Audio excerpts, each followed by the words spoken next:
안녕하세요. 사랑하는 여러분.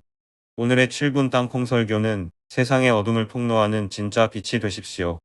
입니다. 첫 번째 메시지. 무거운 명령 앞에서. 사랑하는 여러분, 오늘 우리에게 주신 하나님의 명령은 참으로 무겁고 날카롭습니다. 에베소서 5장 11절은 이렇게 선포합니다. 너희는 열매 없는 어두움의 일에 참여하지 말고 도리어 책망하라. 책망하라는 이 단어, 듣기만 해도 부담스럽지 않습니까? 이 말씀 앞에 서면 우리는 당혹스러운 두 가지 질문을 마주하게 됩니다. 도대체 어떻게 살라는 것인가? 세상과 담을 쌓고 살라는 것인가? 아니면 만나는 사람마다 쫓아다니며 그들의 잘못을 비난하고 공격하라는 것인가? 하지만 오늘 이 무거운 짐처럼 보이는 명령이 사실은 우리를 자유케 하는 놀라운 은혜의 길임을 발견하게 될 것입니다. 두 번째 메시지. 여러분 오해입니다. 도망치지 마십시오. 많은 신앙의 선배들이 첫 번째 오해에 빠졌습니다. 바로 완전한 도피입니다. 어둠의 일에 참여하지 말라는 말씀을 문자 그대로 믿고 중세 수도사들은 산속으로 들어갔고 혼란 공동체는 광야 동굴에 숨어 살았습니다. 물론 시편 한 편은 악인들의 꾀를 따르지 말라고 합니다. 하지만 생각해 보십시오. 우리 모두가 산으로 도망치면 도대체 전도는 누가 합니까? 하나님은 우리를 도망자로 부르지 않으셨습니다. 세 번째 메시지. 여러분 또 다른 오해입니다. 싸우지 마십시오. 완전히 다른 양극단이 있습니다. 눈에 불을 켜고 세상의 죄를 정죄하며 사람을 내쫓는 것입니다. 고린도전서 5장에서 바울은 악한 자를 너희 중에서 내쫓으라고 서슬퍼렇게 말합니다.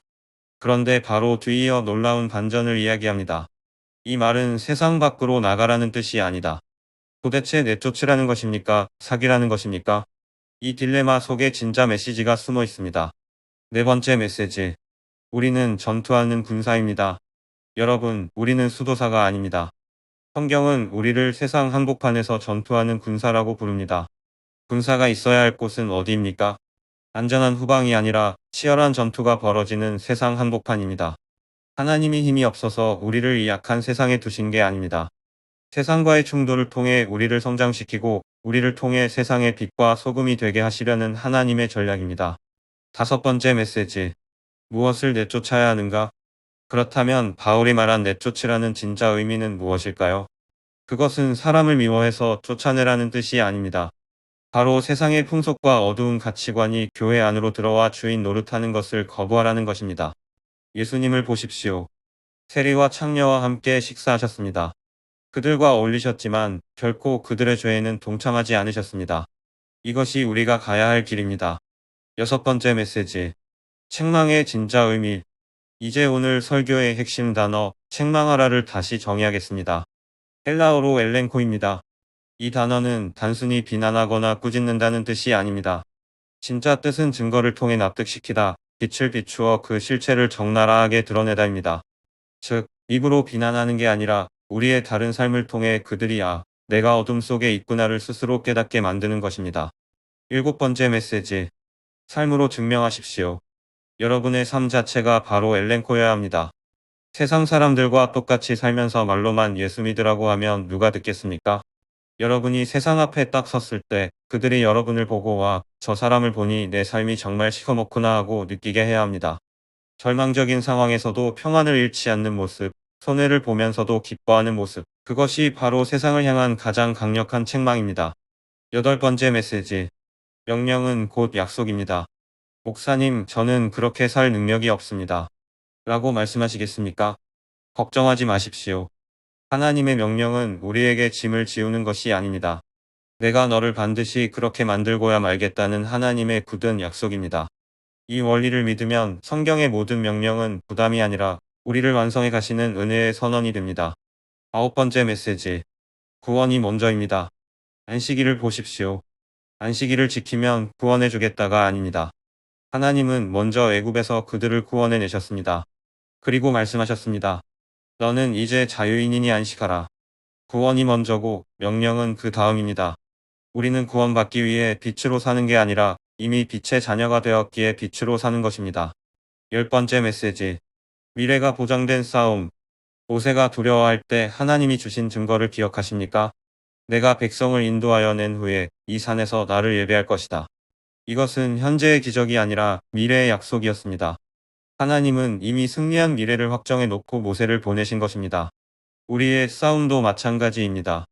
과정은 힘들 수 있지만 결말은 이미 하나님 손에 확정되어 있습니다. 11번째 메시지. 나를 넘어 우리로. 이 약속을 믿는 자는 삶의 중심이 바뀝니다. 나의 성공, 나의 신앙에서 우리로 이동합니다. 예수님은 말씀을 듣고 행하는 자들을 내 가족이라 부르셨고, 기도를 가르치실 때도 나의 아버지가 아닌 우리 아버지를 부르게 하셨습니다. 12번째 메시지. 사랑 때문에 자유를 포기하십시오. 이 우리됨을 위해 우리는 무엇을 해야 합니까? 사도 바울은 우상의 제물을 먹을 자유가 있었지만 형제를 실족하게 하지 않기 위해 평생 고기를 먹지 않겠다고 선언합니다. 모든 것이 가하지만 모든 것이 덕을 세우는 것은 아닙니다. 나의 권리보다 형제의 믿음을 더 귀하게 여기는 것, 이것이 바로 세상을 책망하는 빛의 삶입니다. 13번째 메시지. 당신은 그리스도의 편지입니다. 기억하십시오. 여러분은 그리스도의 편지입니다. 세상 사람들은 성경을 읽지 않지만 여러분이라는 편지를 읽으며 예수를 알아갑니다. 여러분은 그리스도의 향기입니다.